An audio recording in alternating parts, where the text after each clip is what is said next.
Kung patuloy kang naghihintay na dumating ang pera sa iyo, mali ang paraan mo. Ang yaman ay hindi sumusunod sa swerte, kundi sa tamang mindset at disiplina. Maraming tao ang abala sa paghahanap ng shortcuts, ngunit ang tunay na tagumpay ay bunga ng wastong pananaw. Sa unang 3 segundo, damhin ang lakas ng isip na magbubukas ng pinto sa oportunidad. Ang ating isipan ay parang hardin na pinipili nating alagaan o pabayaan. Ang bawat desisyon ay parang butil na itinatanim sa lupa. At sa paglipas ng panahon, bunga nito ang iyong karanasan at tagumpay. Kaibigan at kapatid, muli inaanyayahan kita na mag-subscribe sa ating channel para lagi kang updated sa mga bagong videos na aking gagawin at paki-share na din ito sa iyong mga kaibigan at tayo nang baguhin ang pananaw natin sa buhay. Kapag naintindihan mo ito, makikita mo kung paano ka unti-unting magiging handa sa lahat ng pagkakataon. Tulad ng sabi ni Marcus Aurelius, ang buhay ay maikli at ang tamang paghahanda ay magdadala sa iyo sa katahimikan at tagumpay. Hindi ang dami ng pera ang sukatan ng karunungan, kundi ang kakayahan mong kontrolin ang sarili at manatili sa prinsipyo. Ang mga hakbang mo ngayon ay magtatakda ng direksyon ng iyong bukas. Sa bawat araw na ginugugol mo sa tamang mindset, unti-unti mong makakamit ang mga bagay na hinahangad mo. Maraming nagmamadali at nawawala sa tunay na diwa ng tagumpay. Ang paghabol sa pera ng walang malinaw na prinsipyo ay katulad ng paglalakad sa dilim ng walang ilaw. Ang katahimikan ng isip at konsistensya sa aksyon ang tunay na puhunan para sa isang maayos na hinaharap. Huwag hayaan na ang ingay ng mundo ang maging gabay mo. Sa halip, hayaan ang iyong disiplina ang magtakda ng landas. Sa bawat desisyon na gagawin mo ngayon, isipin ang epekto nito sa hinaharap. Ang mga oportunidad ay dumarating sa mga handa at disiplinadong isipan. Ang yaman ay hindi lamang nasusukat sa pera, kundi sa kakayahan mong mamuhay ng may katahimikan at kabuluhan. Sa video na ito, matututuhan mo ang tamang mindset para sa 2026 na magdadala sa iyo sa mas malinaw na direksyon at mas matagumpay na buhay. Number 1, disiplina sa sarili ay ang unang hakbang sa tunay na tagumpay. Ang isipan na kontrolado ang emosyon at aksyon ay parang bakal na matatag sa bagyo ng buhay. Maraming tao ang nagpapadala sa tukso at agos ng kapaligiran kaya nauubos ang oportunidad. Sa bawat pagpipigil sa sarili, unti-unti mong hinuhubog ang landas patungo sa yaman at katahimikan. Disiplina ay pundasyon ng lahat ng susunod na hakbang sa tagumpay. Ang kakayahang pamahalaan ng sarili ay nagtatakda ng direksyon ng iyong buhay at hinaharap. Ang kontrol sa sariling gawi ay hindi lamang tungkol sa pera, kundi sa kalidad ng bawat desisyon. Kapag alam mo kung kailan maglaan at kailan maghintay, mas malinaw ang iyong direksyon. Hindi sapat ang kaalaman kung walang disiplina na nagtatakda ng limitasyon at gabay. Ang tunay na kapangyarihan ay nagmumula sa kakayahan mong pamahalaan ang sarili bago ang mundo. Disiplina ay nagbibigay sa iyo ng kalinawan sa bawat hakbang at oportunidad na dumarating. Disiplina ay hindi parusa, kundi kasangkapan sa paglago at tagumpay. Ang bawat maliit na hakbang na may kontrol at konsistensya ay nagbubunga ng matatag na pundasyon. Ang taong disiplinado ay may kakayahang harapin ang anumang pagsubok ng may kalmadong isipan. Ang pagtitiis at pagpipigil ay hindi pinipigilan ng kasiyahan kundi pinapalaki ito sa tamang panahon. Sa bawat araw na ginugugol mo sa disiplina, mas napapalapit ka sa iyong tunay na layunin. Sa disiplina mo nagkakaroon ng malinaw na balangkas ang iyong buhay. Ang bawat desisyon ay may mas mataas na layunin at hindi basta naglalaho sa agos ng panahon. Kapag alam mo kung ano ang dapat at hindi dapat gawin, mas madali ang pag-abot sa mga pangarap. Ang katatagan sa sarili ay nagiging gabay sa bawat hakbang at oportunidad na dumarating. Disiplina ay nagbibigay ng kapayapaan ng isip habang lumalapit sa tagumpay. Disiplina sa sarili ay nagdudulot ng kalayaan sa hinaharap. Kapag ang isipan ay maayos na nakapokus, hindi ka basta naliligaw o napapadala sa tukso. Ang mga taong may disiplina ay lumalapit sa yaman at tagumpay ng may katahimikan sa puso. Ito ang pundasyon na maghahanda sa iyo sa lahat ng hamon ng 2026 at sa bawat darating pang taon. Disiplina ay hindi lamang kasanayan, kundi paraan ng pamumuhay na magdadala ng tunay na tagumpay. Number 2. Pagtitiyaga ay susi sa pag-abot ng pangmatagalang tagumpay. Bawat hakbang na ginagawa mo nang may tiyaga ay nagbubuo ng matibay na pundasyon. Maraming tao ang sumusuko sa unang pagsubok at hindi natututo sa mga pagkabigo. Tunay na lakas ay makikita sa kakayahan mong magpatuloy kahit mahirap at mabagal ang progreso. Pagtitiyaga ay nagbubukas ng pinto sa oportunidad na hindi nakikita ng mga padalos-dalos. Sa bawat araw na pinipili mong magpatuloy, mas lumalapit ka sa iyong layunin at pangarap. Pagtitiyaga ay hindi lamang tungkol sa pagtitiis sa hirap, kundi sa patuloy na pag-aaral at paglago. Bawat karanasan, mabuti man o masama, ay aral na magpapalakas sa iyo sa hinaharap. Kapag hindi ka sumusuko, natututuhan mong hawakan ang kontrol sa iyong buhay at emosyon. Oras at pasensya ay puwersang nagtataguyod ng matatag at matagumpay na landas. Taong may tiyaga ay may kakayahang harapin ang anumang hamon ng may kalmadong isip at determinasyon. Maliit na hakbang na paulit-ulit ay nagiging malalaking resulta sa tamang panahon. Maraming pagkakataon ang hindi napapansin ng mga padalos-dalos ngunit natatamo ito ng matiyaga. Pagkabigo ay hindi hadlang kundi gabay sa tamang direksyon. Pagtitiyaga ay nagbibigay sa iyo ng kapangyarihan na magpatuloy kahit maraming balakid ang dumating. Bawat hakbang na may tiyaga ay nagtuturo sa iyo na pahalagahan ang proseso higit sa resulta. Pagtitiyaga ay nagbubukas ng kalinawan sa bawat desisyon at aksyon. Kapag handa kang maghintay at magtrabaho ng matiyaga, mas malinaw ang iyong landas patungo sa tagumpay. Hindi mabilis na resulta ang sukatan ng kakayahan, kundi kakayahang manatili sa tamang landas. Tunay na yaman at tagumpay ay dumarating sa mga handa at matiyagang isipan. Pagtitiyaga ay nagiging pundasyon ng isang maayos at balansing buhay. Taong matiyaga ay may katahimikan sa puso at kalinawan sa isip. Kapag alam mong bawat pagsusumikap ay may katumbas na bunga sa tamang panahon, nagiging matatag ka sa bawat hamon. Pagtitiyaga ay hindi lamang kasanayan, kundi paraan ng pamumuhay na magdadala ng tunay na tagumpay. Matatag na pag-iisip at pagtitiyaga ang susi para sa mas malinaw na landas tungo sa kinabukasan. Bawat araw na may tiyaga ay hakbang patungo sa mas matagumpay at makabuluhang buhay. Number 3. Malinaw na layunin ay nagbibigay ng direksyon sa bawat hakbang mo. Kapag alam mo kung ano ang gusto mong marating, mas madaling magdesisyon sa bawat sitwasyon. Maraming tao ang naglalakad sa buhay ng walang malinaw na direksyon at napapadala sa agos ng kapaligiran. Tiyak na layunin ay nagbibigay ng fokus sa iyong isipan at aksyon. Sa bawat malinaw na hakbang, nagiging mas epektibo ang iyong pagsusumikap at oras. Malinaw na layunin ay nagbubukas ng daan patungo sa mas matibay at makabuluhang tagumpay. Pagpaplano at pagkakaroon ng konkretong layunin ay hindi lamang sa plano kundi sa konsistensya ng aksyon. Ang taong may malinaw na layunin ay nakikita ang oportunidad at hindi natitinag ng mga pagkabigo. Layunin ay parang gabay na ilaw sa madilim na landas, naglalapit sa iyo sa tama at makabuluhang resulta. Kapag malinaw ang direksyon, mas madali ang pag-prioritize sa mahahalagang bagay at desisyon. Malinaw na layunin ay nagbibigay ng kalinawan at kapanatagan sa bawat hakbang ng iyong buhay. Layunin ay hindi basta pangarap, kundi konkretong plano na may aksyon sa likod. Kapag sinusunod mo ang tamang proseso, bawat hakbang ay nagiging tulay patungo sa tagumpay.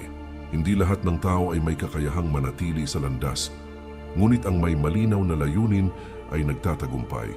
Malinaw na layunin ay nagpapalakas sa iyo laban sa distractions at kaguluhan ng paligid. Sa pamamagitan nito, natututo kang maging mas disiplinado at determinado sa bawat araw. Konsistensya sa pagsunod sa malinaw na layunin ay susi sa pag-abot ng pangarap. Bawat aksyon na nakaayon sa layunin ay nagdudulot ng progresibong pagbabago sa buhay mo. Layunin ay nagiging batayan sa pagpili ng tama at pag-iwas sa hindi mahalaga. Kapag malinaw ang direksyon, mas madali ang pagtukoy sa hakbang na magdadala sa iyo sa susunod na antas. Malinaw na layunin ay nagbibigay daan sa mas makabuluhan at balanseng pamumuhay. Malinaw na layunin ay nagbibigay ng fokus at lakas sa gitna ng hamon at pagdududa. Kapag nakatuon ka sa malinaw na layunin, mas nagiging matatag ka sa bawat pagsubok. Layunin ay hindi lamang gabay, kundi puwersa na nagtutulak sa iyo pasulong. Sa pagtatakda ng malinaw na layunin, mas nagiging handa ka sa anumang darating na pagkakataon. Bawat hakbang na may malinaw na layunin ay patungo sa mas makabuluhan at matagumpay na hinaharap. Number 4. Pagiging bukas sa oportunidad ay susi para makamit ang hindi inaasahang tagumpay. Maraming tao ang nagtatagpo ng pagkakataon, ngunit hindi handa tanggapin ito. Ang bukas na isipan ay nakakatuklas ng mga posibilidad na hindi nakikita ng iba. Kapag tinatanggap mo ang oportunidad, mas mabilis ang pag-unlad ng iyong kaalaman at karanasan. Pagiging bukas sa pagkakataon ay nagdudulot ng bagong ideya at mas epektibong aksyon. Bawat pagkakataon na sinasamantala ng may tapang ay hakbang patungo sa mas matibay na hinaharap. Hindi lahat ng oportunidad ay nakikita agad, kaya kailangang alerto at handa sa bawat sitwasyon. Pagiging receptive sa pagbabago at bagong ideya ay nagbubukas ng pintuan sa paglago at tagumpay. Minsan ang pinakamaliit na pagkakataon ay nagdudulot ng pinakamalaking resulta sa hinaharap. Kapag may bukas na isipan, mas madali mong natutukoy kung alin ang mahalaga at alin ang pwedeng ipagwalang bahala. Oportunidad ay nagiging puwersa na nagtutulak sa iyo sa susunod na antas ng buhay. Ang pagiging bukas ay hindi nangangahulugang basta-basta sumasang-ayon, kundi malinaw na pagtukoy sa tamang oportunidad. Kapag handa kang tanggapin ang pagbabago, natututo kang umangkop at lumago ng mas mabilis. Maraming pagkakataon ang nawawala sa mga sarado, ang isip o takot sumubok. Bukas na pananaw ay nagtuturo sa iyo na samantalahin ang bawat pagkakataon ng may tapang at determinasyon. Sa bawat bukas na hakbang, natututo kang makita ang mundo ng mas malawak at puno ng posibilidad. Pagiging bukas sa oportunidad ay nagbibigay ng mas malalim na pananaw sa buhay at desisyon. Kapag natutunan mong tanggapin at kilalanin ang tamang pagkakataon, mas nagiging malinaw ang landas mo patungo sa tagumpay. Hindi lahat ng pagkakataon ay mukhang perpekto, ngunit sa bukas na isipan, natututo kang pahalagahan ang potensyal nito. Bukas na disposisyon ay nagbibigay ng kalayaan sa isip at lakas sa puso. Pagiging receptive sa posibilidad ay nagbubukas ng mas maraming pinto para sa pag-unlad at karanasan. Oportunidad ay hindi palaging dumarating ng malinaw, kaya kailangan mong maging alerto at handa. Sa bawat pagkakataon na tinatanggap mo ng may bukas na isipan, natututo kang gumawa ng mas matalinong desisyon. Pagiging bukas ay nagpapalawak ng pananaw at nagbibigay daan sa mas maraming tagumpay. Kapag handa ka sa bagong oportunidad, nagiging mas madali ang pag-abot sa mga layunin at pangarap. Bawat bukas na hakbang ay nagdadala sa iyo sa mas makabuluhan at matagumpay na hinaharap. Number 5. Pagpili ng tamang kapaligiran ay mahalaga para sa paglago at tagumpay. Kapaligiran na pinipili mo ay humuhubog sa iyong gawi, pananaw at paniniwala.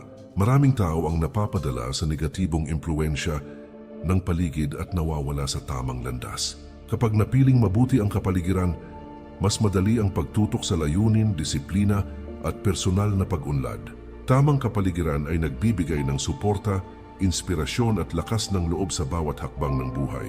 Mga taong kasama mo ay may malaking impluensya sa iyong desisyon, aksyon at mindset. Kapag napapaligiran ng positibong individual, mas mabilis ang personal na paglago, pagkatuto at pag-abot sa oportunidad. Kapaligiran ay pwedeng magbigay ng lakas o magpahina sa determinasyon mo. Depende sa pinipili mong samahan. Pagpili ng tamang tao at lugar ay susi sa mas matagumpay, balanseng at makabuluhang pamumuhay. Hindi lahat ng pagkakataon ay ligtas sa maling impluensya, kaya kailangan ng wastong discernment sa mga tao at sitwasyon. Kapag may tamang gabay at inspirasyon sa paligid, mas malinaw ang landas patungo sa pangarap at mas maayos ang mga desisyon mo. Negatibong kapaligiran ay nagdudulot ng distraction, pag-aalinlangan sa sarili at pagbagal ng progreso. Tamang kapaligiran ay nagtuturo sa iyo na pahalagahan ang oras, lakas at desisyon ng may kalinawan at determinasyon. Pagpili ng tamang kapaligiran ay nagbibigay ng proteksyon sa iyong isip, emosyon at pananaw sa buhay. Kapag maayos ang paligid, mas madali ang pagbuo ng positibong gawi, mindset at ugali. Kapaligiran ay puwersa na humuhubog sa pagkatao, disiplina at tagumpay mo. Sa bawat tamang kapaligiran na pinipili mo, nagiging mas handa ka sa mga hamon, oportunidad at tagumpay na darating sa buhay mo. Number 6. Pagpapahalaga sa oras ay susi para sa produktibo at makabuluhang buhay. Bawat sandali na ginugol mo ay hindi na maibabalik, kaya napakahalaga ng tamang paggamit nito. Maraming tao ang nasasayang sa walang kabuluhang aktibidad at distractions. Kapag pinaglalaanan mo ng pansin ang mahahalagang bagay, mas mabilis mong naabot ang layunin at tagumpay. Oras ay pinakamahalagang puhunan na dapat alagaan at pahalagahan sa bawat hakbang ng buhay. Ang tamang pag-manage ng oras ay nagbibigay ng kalayaan sa isip at katiyakan sa hinaharap. Pagpapahalaga sa oras ay hindi lamang tungkol sa paggawa ng maraming bagay, kundi paggawa ng tama at may direksyon. Kapag maayos ang pag-prioritize, mas nagiging malinaw ang mga hakbang at desisyon sa buhay.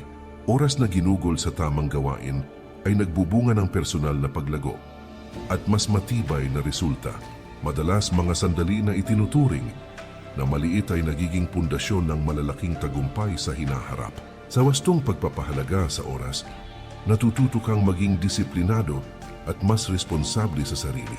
Hindi lahat ng oras ay pantay ang halaga, kaya kailangan mong kilalanin kung alin ang mahalaga at alin ang pwedeng ipagwalang bahala.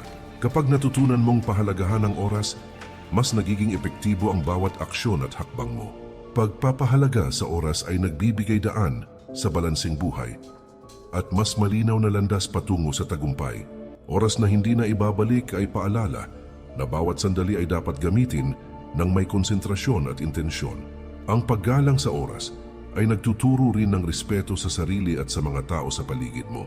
Bawat araw na ginugugol mo ng may pagpapahalaga sa oras ay hakbang patungo sa mas maayos at matagumpay na hinaharap.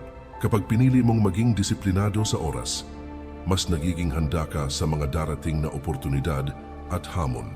Pagpapahalaga sa oras ay nagbibigay ng kontrol sa buhay at malinaw na direksyon sa pangarap. Sa bawat tamang desisyon sa oras, mas nagiging makabuluhan ang bawat hakbang at aksyon mo. Oras ay kayamanan na kapag naipamahagi ng tama ay magdadala sa iyo sa tunay na tagumpay. Number 7. Katahimikan ng isip ay susi sa malinaw na pag-iisip at matalinong desisyon.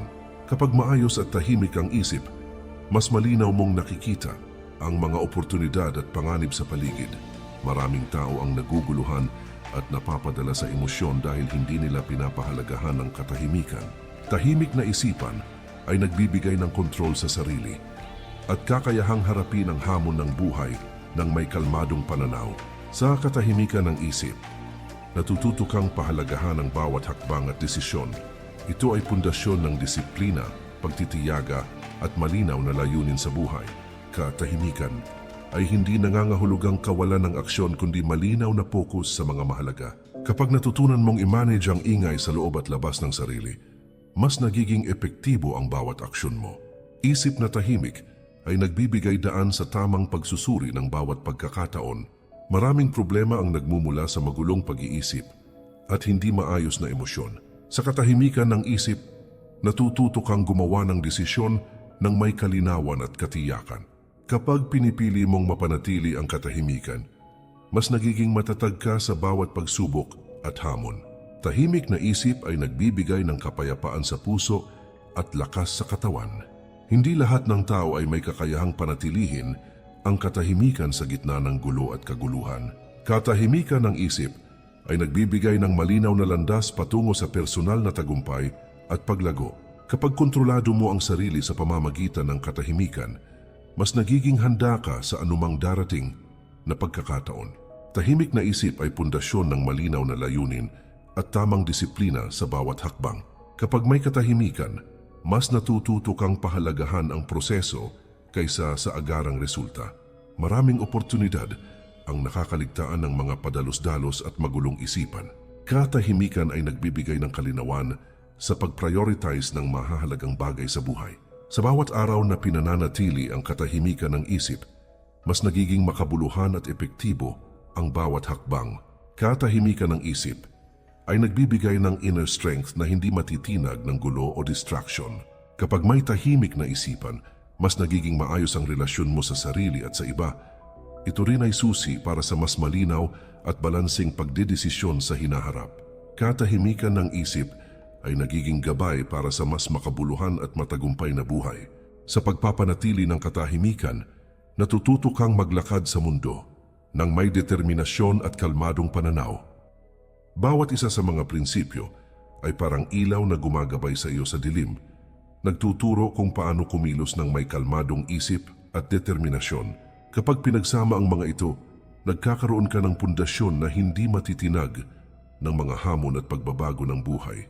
Kaibigan at kapatid, muli inaanyayahan kita na mag-subscribe sa ating channel para lagi kang updated sa mga bagong videos na aking gagawin at paki-share na din ito sa iyong mga kaibigan at tayo nang baguhin ang pananaw natin sa buhay. Tulad ng sinasabi ng mga Stoic, ang kapayapaan ng isip ay mas mahalaga kaysa sa anumang yaman sa mundo. Kapag natutunan mong kontrolin ang sarili at isipan, mas nagiging malinaw ang bawat hakbang mo sa buhay. Hindi ka na basta padadala sa kapaligiran, emosyon o swerte, kundi sa prinsipyo at tamang aksyon. Sa bawat araw na ilalapat mo ang 7 mindset, unti-unti mong makakamit ang mas makabuluhan at balansing buhay. Manatiling disiplinado, matiyaga, at bukas sa bawat pagkakataon na dumarating sa iyo. Ang pinakamahalaga sa lahat ay ang katahimikan at malinaw na pananaw sa sarili. Ito ang magbibigay sa iyo ng lakas sa gitna ng gulo at magdadala ng malinaw na direksyon sa bawat hakbang. Sa pagtatapos ng video na ito, tandaan na ang pagbabago ay nagsisimula sa loob mo, sa iyong isipan at prinsipyo. Kapag pinili mong isabuhay ang 7 mindset, magiging mas handa ka sa lahat ng hamon at oportunidad ng buhay.